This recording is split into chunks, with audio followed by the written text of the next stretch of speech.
Good morning. Welcome to another edition of the NCBI podcast. I'm June Tinsley, Head of Communications and Advocacy with NCBI. And today I have the pleasure of being joined by Paudie Cotterell, who is based in Kilkenny, as a very proud Kilkenny man. He is a part-time farmer and he has also been an NCBI service user since childhood. So welcome, Paudie, and thank you for your time to chat with us this morning. Thank you very much, Joan, and it's a privilege to be joined with you this morning. Great. I look forward to hearing about your life and your story and your experiences. So I suppose if you wouldn't mind just telling our listeners just a little bit about yourself. Well, I'm currently live at home with my parents and do a small bit of farming. With me, my dad gives me a hand if I'm kind of stuck on any things I can't do. Currently 30 at the minute, not far away from the next birthday, and kind of just main interests and things kind of just everybody else has. And I would say that Kilkenny, when people say Kilkenny, yeah, I am a proud Kilkenny man because of hurling and things like that and stuff. Well, obviously Kilkenny is a proud hurling county, so it's certainly something to be proud of. And I suppose if you can tell us how you got involved with NCBI. Well, I'll be honest, I got involved with NCBI a long time ago when I was in secondary school in Ross, County Wexford. And originally the caseworker that I had back then had moved on kind of about a year or two afterwards, but had introduced me to to St. Joseph's School in Dublin, and that was kind of my first time kind of dealing with NCBI. And what actually came about was my mum actually asked the caseworker about summer camps in around Ireland with people with visual impairment and blindness, and that was kind of how I first got in touch with the NCBI.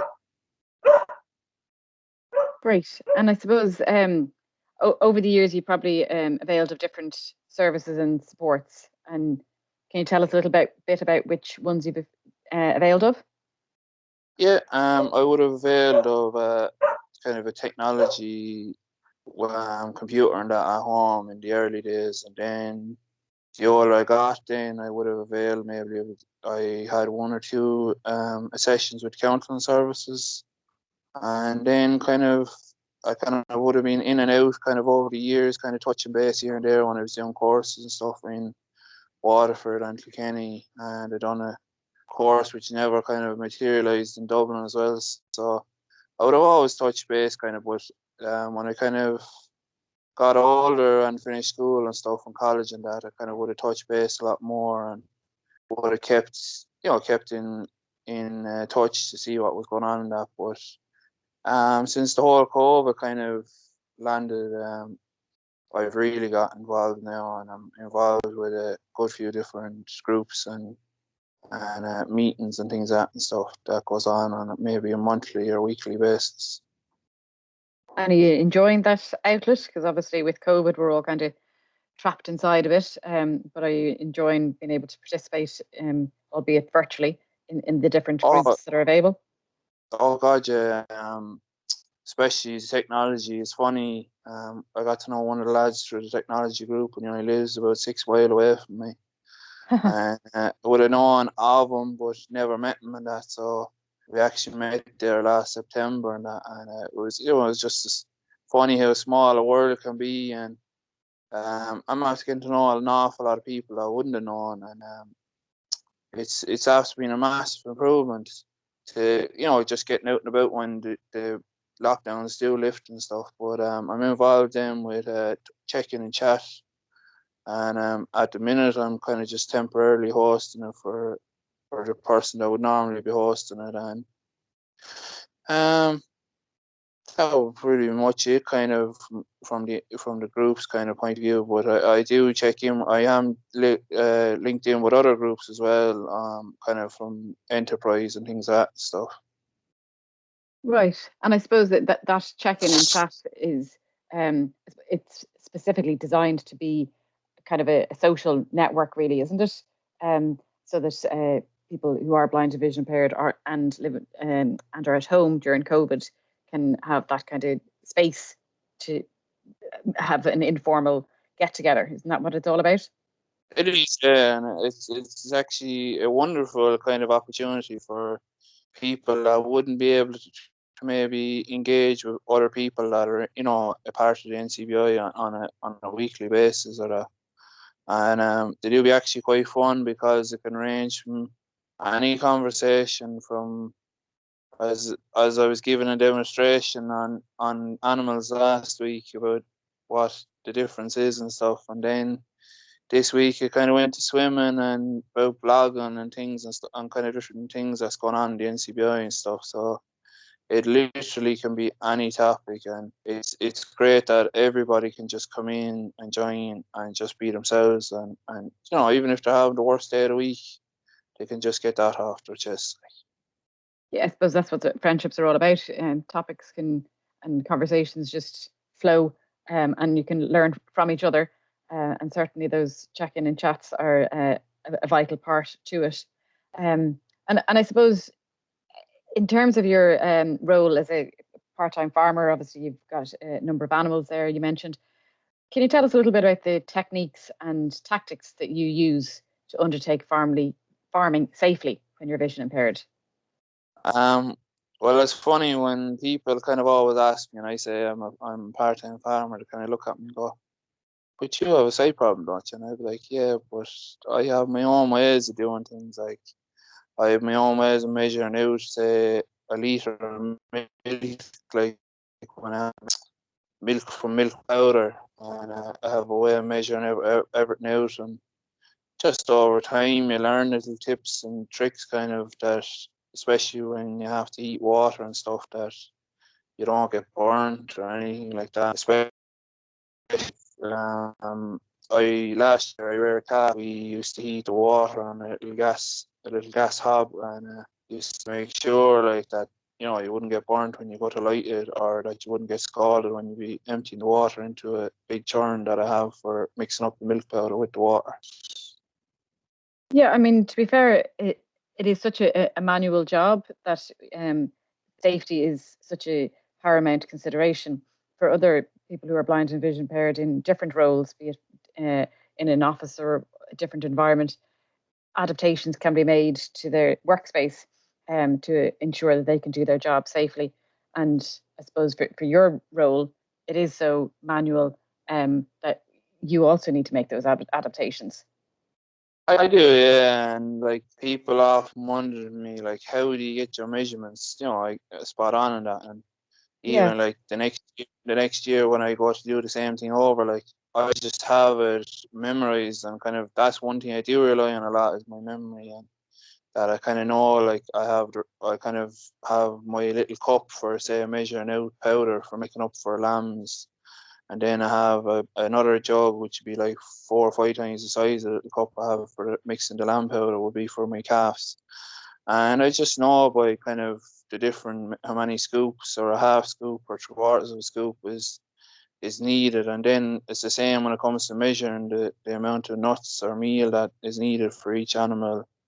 That you kind of say a half bucket morning and evening, or a full bucket in the evening. Just make your own little kind of tricks around it and kind of techniques to doing things, and then kind of making sure just things are as handy as you can make them. Like, my biggest thing is management is the biggest thing. Like, if you can make things, swift and easy for yourself, it makes everything a lot easier for yourself, and it makes things an awful lot safer as well in the long run. Yeah, very much so, very much so. But you hear at times how animals can be quite physical, and the risks they pose to some farmers and things like that. And I say this obviously as quite an ignorant city girl who is not used to farming life. But is there been any situations where um, you felt at risk because of the cattle near you or anything like that, because of the vision impairment that you have?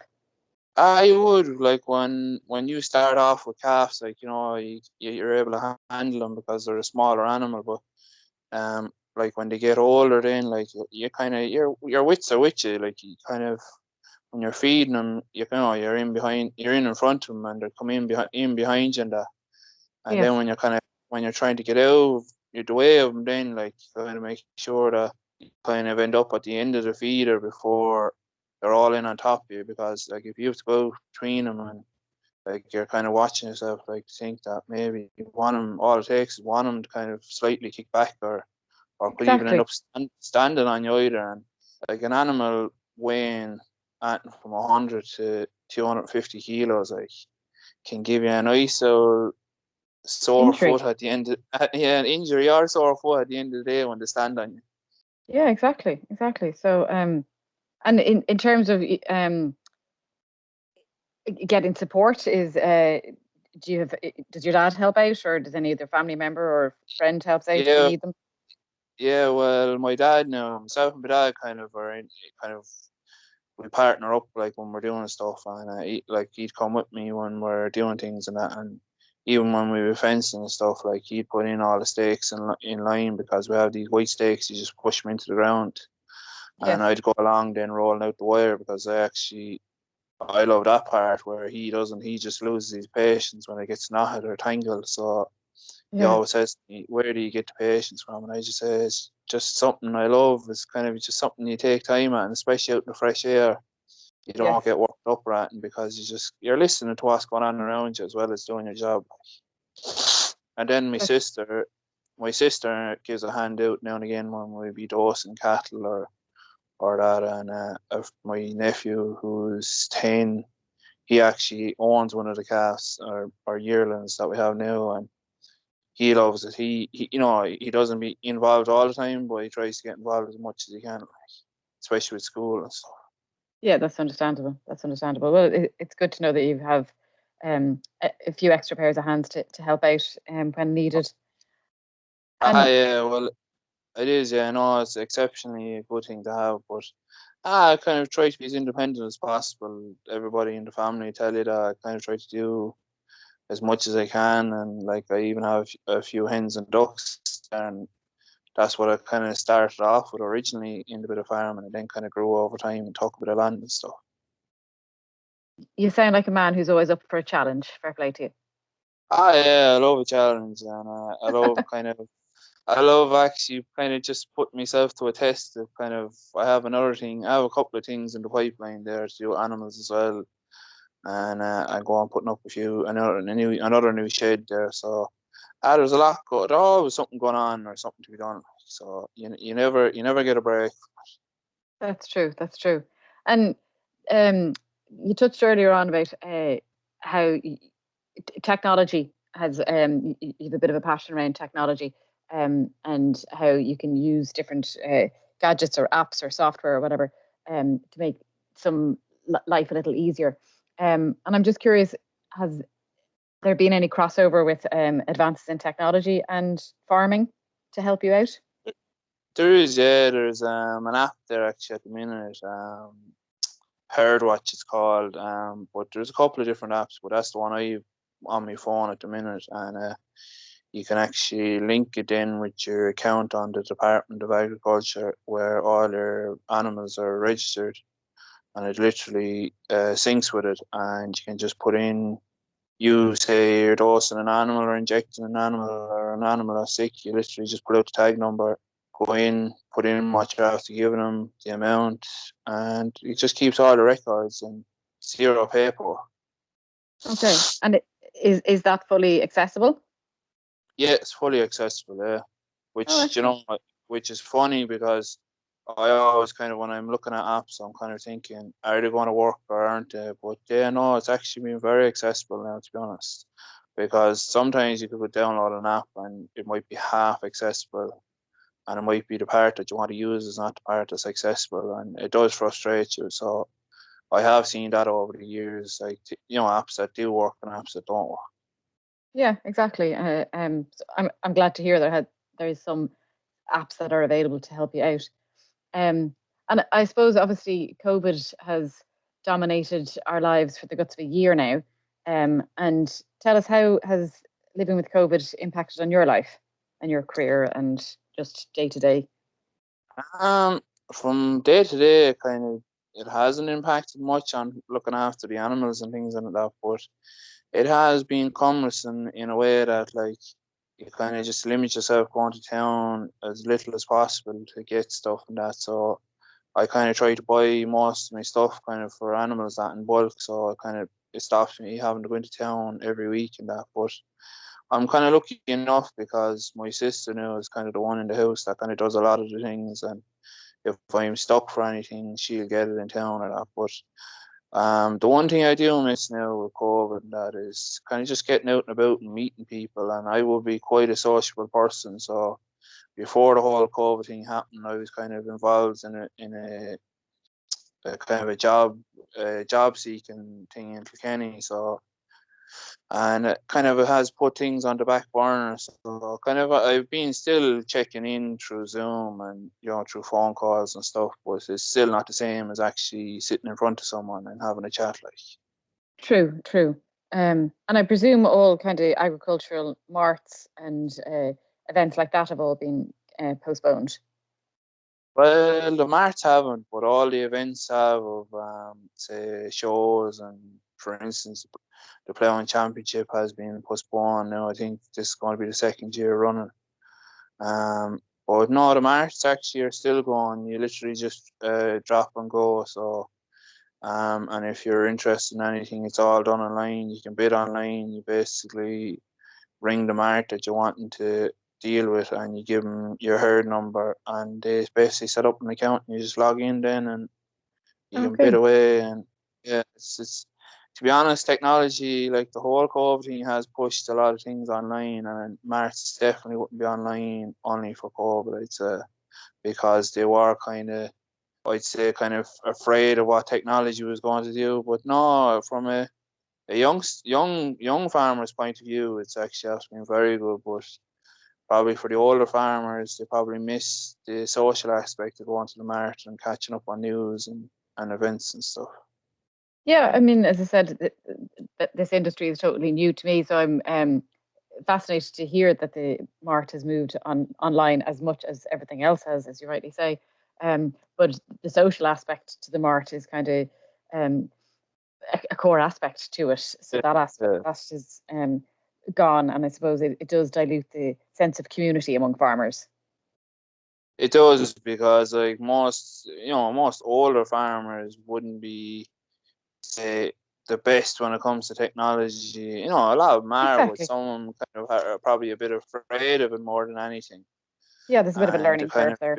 yeah, and they're just so used to going to a mart in person and picking out their animals with their own eye and kind of talking to the fella that's selling them and say what are they like, or kind of getting his kind of history on them, and they kind of get it from that point of view, and then they kind of just find out what's going on in different communities and different things from that point of view, and kind of who's changing, what sector they're in, or who's buying more, say, sheep or cattle, or Yeah, it's to be exactly. honest, it's quite interesting because you learn an awful lot from the older generation, and plus a lot of the older ways of doing things are kind of dying out because they're not being passed on too as well.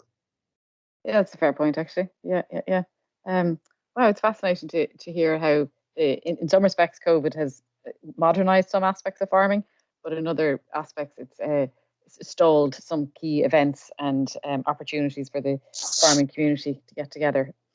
Um, and I suppose one other question I have for you is in connection with what do you think are the main things that need to change to ensure people who are blind or vision impaired can live their life to the full potential? My biggest thing, which kind of comes to me a lot, is employment. I find employment is probably one of the toughest areas when blind or vision impaired, because people are less reluctant to take you on, even if you can prove to them that you kind of can do the job. Like they're still a little bit less reluctant because of probably insurance, and especially with the whole COVID thing, no one wants to take anyone on at the minute with the whole insurance thing and that. But that would be my kind of main thing that I would find from a visual impairment and blindness point of view, because I've always been told, oh, you have to work either being a televist or something that doesn't kind of relate to sight, but there is other ways around things, and I always say that. And, like, I've been listening to that since I was kind of in secondary school. Oh, you may pick a career that's, you'll be able Yes, to kind of stay in for the rest of your life. But the way I look at it, everybody changes career throughout their life. So you might be able to do something for 10 or 20 years, and okay, down the road, you might have to change to a different career. But that's just all part of life, and that's the way I look at it. But another thing I would say is probably trying to create more events where blind and vision impaired people get together, because they do find sometimes they're very, very isolated, and they're kind of forgotten about in a way. Like, that's a fair point. Yes, definitely. I suppose what struck me is the employment rate amongst people who are blind and vision impaired is only 24%. And to me, it kind of seriously illustrates, to your point, that either employers make presumptions that individuals can't do those jobs, or that the um, supports aren't there to ensure that people who are blind and vision impaired can kind of break the mold and demonstrate that, oh yes, I can do it. And that kind of um, stereotyping needs to be fully erased before that can the employment market is fully open to people, I think.